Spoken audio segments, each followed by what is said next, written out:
Hello, and welcome to the Tavern Chat Podcast.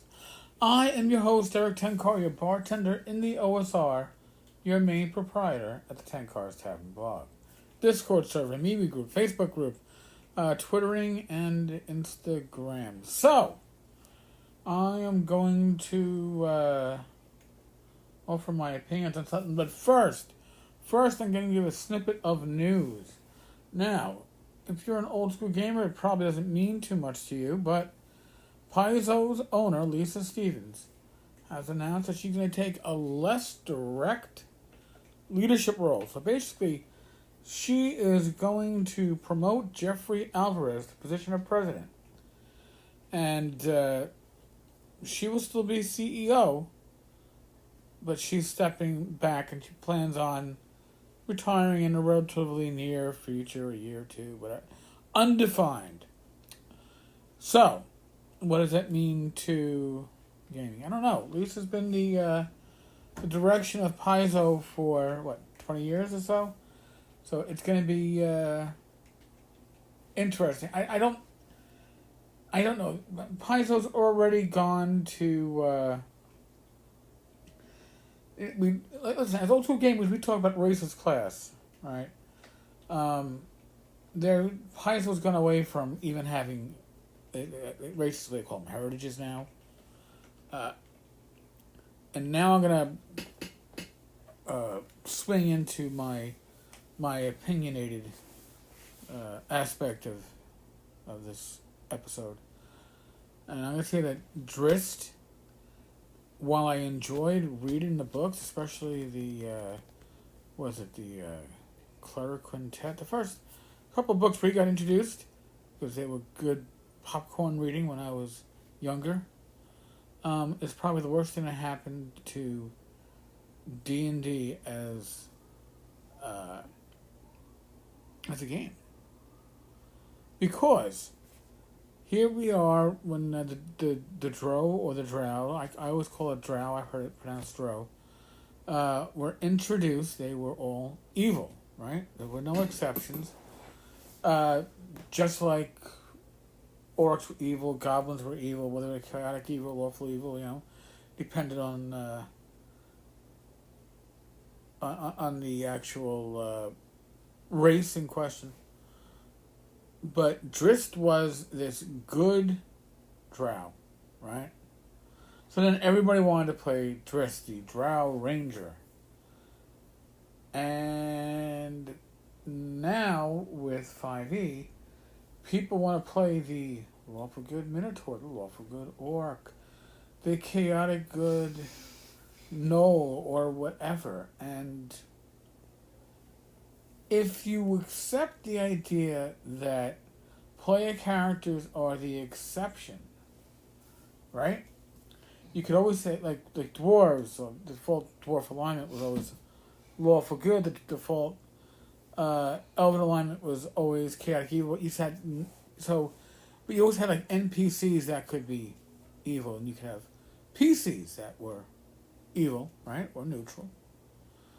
But as a society, the Dwarven society was lawful and good. And the Elven society was chaotic and good. And orcs were lawful and good. Hierarchy. That's right, lawful and evil. A hierarchy, but they were evil. But now we can't do that. Well, you can with your old school gaming, but new school games, whether it's with Paizo or Wizards of the Coast, whether you're talking Pathfinder 2 or whether you're talking 5e, they're doing away with these iconic evil races because I guess it's not politically correct. I mean, I don't know. I've never looked at a fantasy race and said, hey, this reminds me of whatever ethnic background. But that is what's coming into the game. Now, when Tolkien wrote Lord of the Rings, elves were You know, I don't know if they were even good creatures. They were more neutral, right? They were standoffish. They wanted, you know, they weren't evil by nature, but they really didn't want to interfere with a lot of stuff, for the most part. Dwarves were an evil. I wouldn't even make them good. I would make them lawful neutral in their attitude. Orcs were created, right? They didn't. They weren't necessarily a race that survived on their own. They were created, and they were evil.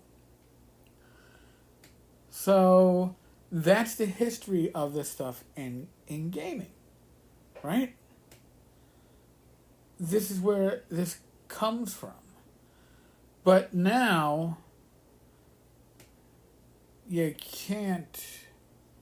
I guess too many people want to play orcs. Too many people want to play gnolls or furbogs or fire giant. I don't know. You could always do that in old school gaming. You just made an exception for that one character. I mean, I remember playing, well, at least allowing to play a half ogre in my campaigns when race came out in Dragon Magazine, and I thought it was kind of cool. But you know what? I told the player up front, listen, and I'll let you be whatever element you want to be, but the general population, until people get to know you, they are going to fear you. Ogres are known to be evil creatures. You're half an ogre. They're going to assume the worst of you. You're scary. You're big. But if they're willing to roleplay it and play it out, then it would work. But that isn't how it is with the major companies these days. With Pathfinder, with D&D, I really don't want to call it dumbing shit down, because I think that's a poor way to put it. But I always felt that it was within the GM's territory, the DM's territory, to make exceptions. But I don't need to change the default around, the historical default in this case, just to make it so that, you know, the person that wants to do X, Y, or Z can do it without asking the DM for a favor. I don't know. Maybe it's just me. Maybe I'm looking at it the wrong way. I don't fucking know. Folks, social distancing, 6 feet. Don't hang out in large crowds. Certainly don't hang out in the Village in New York City and turn it into an impromptu block party with hundreds of people in the middle of COVID. But whatever, you can go out and protest. 6 feet, wear a mask, common sense. Stay out of trouble. Be safe, be well, God bless. Roll those dice. And I will talk with you all tomorrow. God willing. Laters.